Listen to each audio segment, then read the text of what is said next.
Like me, if you've been wondering why bin Salman goes mute and stop playing dumb the moment the issue of Palestine is brought up, then this video is for you, where Sami Hamdi goes in details. You can find full interview on the channel called The Thinking Muslim.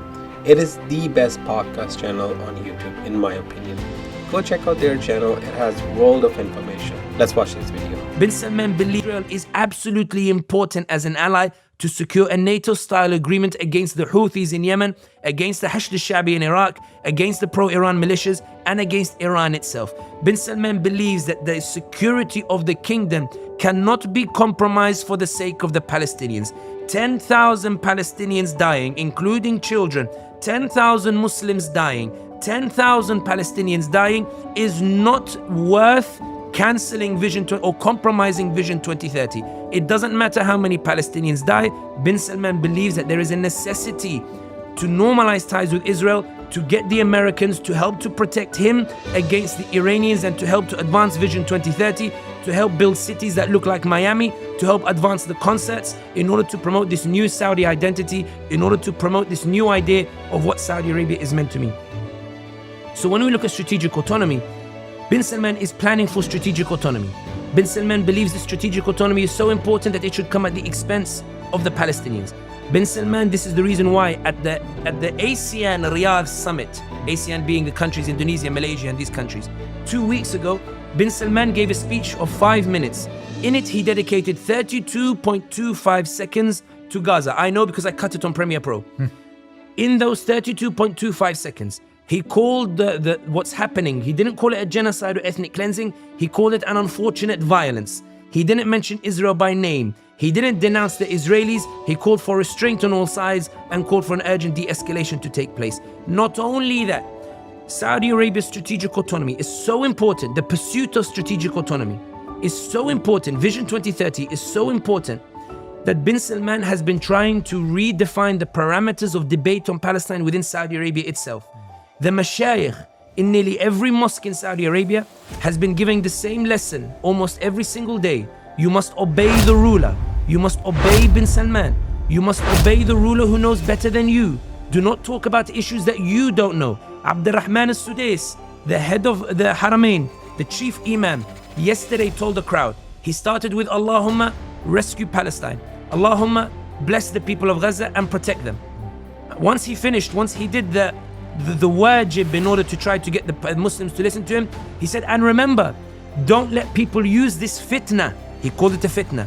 Don't let people use this fitna to cause you to turn on your leader, to cause you to turn on Bin Salman, and obey your rulers and obey the scholars that he has appointed over you. The reason they are delivering this message is because they are concerned that Saudis are angry and the Muslim world is angry. That they are angry that Bin Salman is not doing anything, and therefore they are Islamically trying to chain the ummah by saying that you must obey the ruler because the ruler knows better than you. In the words of one sheikh in Jami' al-Rajhi in Riyadh, the mosque that belongs to the billionaire Sulaiman al-Rajhi, although he doesn't run it, there's a sheikh who said, quote, "You are like slugs compared to the ruler. You have no knowledge of these affairs and your analyses are burdensome on our rulers. We should trust them and let them know what they're doing. When they host Shakira for Riyadh season, we must trust that our ruler knows what they're doing. When they host Tyson Fury and Ngannou while Gaza is being bombarded, we must trust that our ruler knows what he's doing because he's pursuing strategic autonomy that we might later be able to use in favor of the Palestinians." The point here being is the only country that your argument applies to strategic autonomy is Bin Salman. Bin Salman is pursuing strategic autonomy, one that is so important that it should not be compromised for the sake of the Palestinians. It can only be compromised if Bin Salman is personally insulted.